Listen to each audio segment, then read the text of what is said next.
Hi, Gary Peterson here. Today I want to talk about the outcomes of a lob. In other words, what makes a lob good and where you should be aiming. Now, I was taught when I was a young bloke to aim for my lob when I cross-courted. So if someone cross-courted from the front corner, I was taught to aim well up here, right on the side wall, so the ball's nice and high, hits the side wall, then hits the floor, and then hits the back wall. Now that's terrific, but you're often playing with the potential to hit the ball out of court. Now what I would say is I don't really aim for that. I don't necessarily aim for the side wall. Sometimes it hits here and it's a terrific thing. But I'd rather play it a little bit safer, because if I'm lobbing, generally I'm in a little bit of stress and I'm in a little bit of trouble, and I can't afford to go for a fine shot if my body is under stress and if I'm trying to get the ball back. So I work on a theory. First of all, if we look at when to lob, and that is whenever you need time. If you're at the front of the court and you need time, you should be lobbing. You should be putting the ball up high so you've got time to get back into a great position.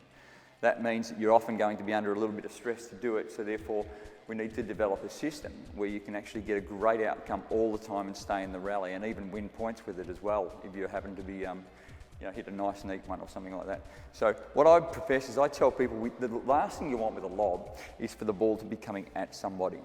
If we talk about hitting zones or what people are capable with their body, if I'm here and I go to play a volley, I'm really, really comfortable. Anything here, shoulder height's fantastic, head height's pretty good, just above head height's all right.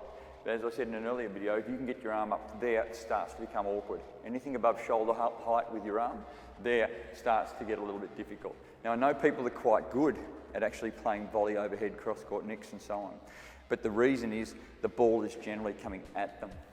So what we want to do with a lob is I want the ball to come down. Now if you have a ball that comes down on someone, it's quite difficult to go and create the power and the direction, everything together to be able to get the best possible outcome. So our aim when we lob is to actually make the ball come down on your opponent. So you want it as high as you possibly can, and I actually lob into the back area. I don't even lob to the side wall. So I'll lob so I hopefully hit the floor first, not even the side wall.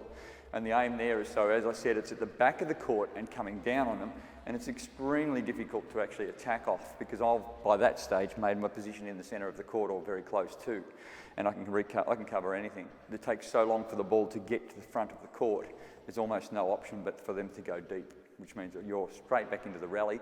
They're in an uncomfortable position, and therefore you're back in control of the rally. So our aim when we lob, we don't want to lob flat. We don't want to lob flat like that.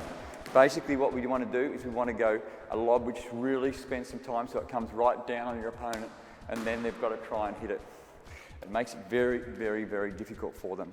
So when you lob nice and high, right into the middle of the court, aim to land somewhere in the back corner, and you'll find the rally will go on, and often they'll go for too much, make a mistake, or play a bad shot where you can just come in and play a nice little quick early drop shot, and that'll take them out as well.